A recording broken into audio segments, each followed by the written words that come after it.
התגובות בדיונים על עירוניות, ובפרט בערוץ הזה, הן תענוג לעיניים. תראו למשל את התגובה הזאת. כל עוד אין תחבורה ציבורית מצוינת, לשלטונות אין שום זכות לפגוע במקום חנייה אחד. או זאת. כל עוד הרכבת והתחבורה הציבורית בכלל לא עובדת 24/7, זה לא רלוונטי כמה זה יעיל או עדיף על רכב פרטי. זה פשוט לא תחליף. ואני חושב שזאת הזדמנות מצוינת לדבר על כשלים לוגיים, כי בשתי התגובות האלה קיים הכשל האהוב עליי. כשל לוגי או הטעיה לוגית הוא חור בשרשרת הטיעונים. זה קורה המון בדיונים באינטרנט, וההטעיה הרבה פעמים נובעת מהטעיה.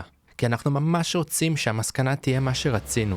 אז אנחנו נוותר על ההיגיון, נוותר על הניואנסים, ונוכיח את מה שרצינו להוכיח בכל מחיר, אף שההוכחה מלאה בחורים. תחבורה ציבורית היא פשוט לא תחליף. זה כשל הפתרון המושלם. כשל הפתרון המושלם קורה כשאנחנו רוצים לפתור את כל הבעיה בשלמותה, ומחליטים שכל פתרון אחר לא קביל בכלל. בעולם האמיתי כל פתרון ריאלי פותר רק חלק מהבעיה, אבל בגלל שאנחנו מאמינים שאי שם בעולם קיים פתרון מושלם, אנחנו דוחים את כל הפתרונות החלקיים. בדיונים על עירוניות הכשל הזה קורה המון לשני הצדדים, ואני אראה לכם איפה הוא קורה לי. אני מסתכל על התמרור הזה ורואה מלא אופנועים נוסעים פה למרות שזה אסור במפורש. זה מעצבן אותי כל כך שאני לא מוכן לקבל פתרון חלקי. אני רוצה שכל האופנועים יתעדו מפה.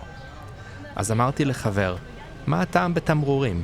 לתמרורים אין שום משמעות אם אנשים מתעלמים מהם. אבל כשאני אומר שאו שהתמרור עובד או שאין לו שום משמעות, זה מה שנקרא ברירה כוזבת או דילמה כוזבת. היא כוזבת כי נדמה לנו שיש רק שתי אפשרויות, שחור ולבן. או שיש תמרור וכולם נשמעים לו, או שאין בכלל טעם בתמרור. אני מחפש פתרון מושלם. אבל אולי התמרור כן פותר חלק מהבעיה, גם אם זה לא מספק אותי. הבעיה באשליה שקיים פתרון מושלם, זה הייאוש שבא איתה. כשהכל חייב להיות מושלם, שום דבר לא יכול להיות טוב. וזה תירוץ לאי עשייה. כי אם גם ככה אי אפשר למגר את האופנועים מהמדרחוב, או את המכוניות החונות מהמדרכה, אז אין טעם לפעול. מה הטעם בעוד עמודונים, אם גם ככה נהגים שלסבתא שלהם יש תג נכה ימצאו דרך לעקוף אותם? הגבול בין אמונה לייאוש מעולם לא היה דק יותר. אפשר להאמין בעולם שבו האוטובוסים אף פעם לא עומדים בפקקים ואף אחד לא חונה על המדרכה, אבל כשמאמינים שהכל יכול להיות מושלם מחר בבוקר, מגיעים למסקנה כמו המגיב שלנו, שעד שהתחבורה הציבורית לא תהיה מצוינת, אסור מוסרית לפגוע בחנייה. המסקנה הזאת מביאה לשיתוק, כי אי אפשר לשפר את ההליכה והתחבורה הציבורית בלי לוותר על נתיבים וחניות, כי המקום בעיר הוא סופי. תראו איך האמונה בפתרון מושלם מביאה לייאוש ושיתוק. או שתראו את הדיון הזה בפייסבוק מהשבוע. בראש העין אין תחבורה ציבורית נורמלית. נכון לעכשיו, ראש העין לא צפויה להיות מחוברת ישירות לא למטרו של גוש דן וגם לא לרכבת הקלה. חלופה ברת קיימא לרכב פרטי אין. אז מה יקרה בפועל? ייקחו נתיבים מהכבישים לטובת נת"צים, אבל רוב התושבים ימשיכו לנסוע ברכבם הפרטי פשוט כי אין להם ברירה. אז לא הבנתי, איך את מציעה ליצור חלופה בת קיימא לרכב פרטי בלי נת"צים? לא לגעת בכלום עד שיהיה מטרו?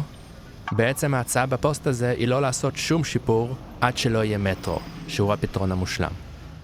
אבל הרי גם אם יהיה בראש העין מטרו עוד 20 שנה, הוא לא בהכרח יגיע לאן שאת צריכה.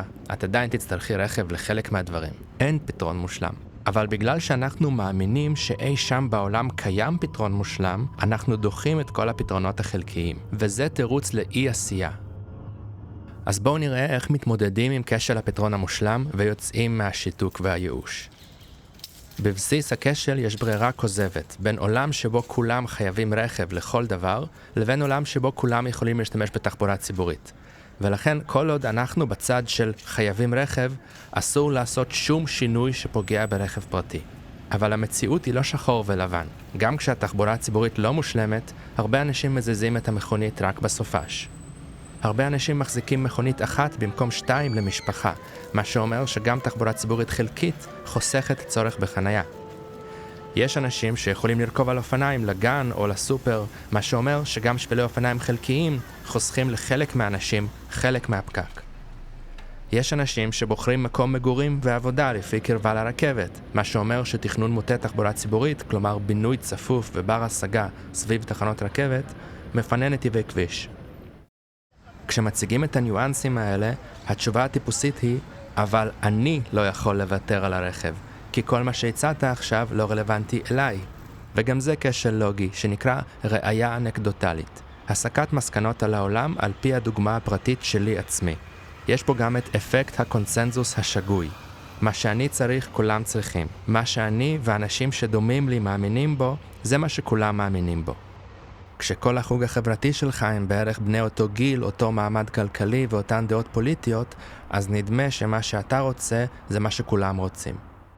או שהתגובה היא, גם אם לעבודה אני נוסע באוטובוס, אני עדיין צריך רכב בשביל טיולים או הובלות או פיזור לחוגים, אבל זה בדיוק כשל הפתרון המושלם. זה לא שאם יהיה נת"צ או מטרו, פתאום כולם ימכרו את המכוניות.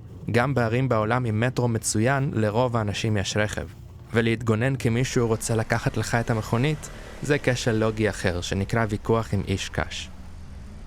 הפתרון החלקי, פתרון ריאלי, שהוא לא מושלם, הוא לאפשר לכמה שיותר אנשים, כמה שיותר חלופות לרכב פרטי, להגדיל את מרחב האפשרויות.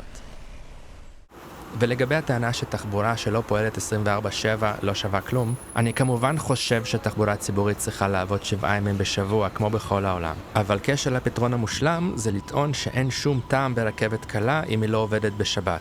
כי עד שהתחבורה הציבורית לא תביא אותי תמיד לכל מקום, לא עזרנו בכלום. כשבפועל הזמן הבעייתי שבו רוב האנשים עומדים בפקקים זה שעות השיא של ימי חול, ואותן צריך לפתור קודם כל. הנה עוד דוגמאות של כשל הפתרון המושלם, שמראות איך המושלם הוא אויבו של הטוב. אין טעם לסלול שבילי אופניים אם הם לא רציפים לחלוטין.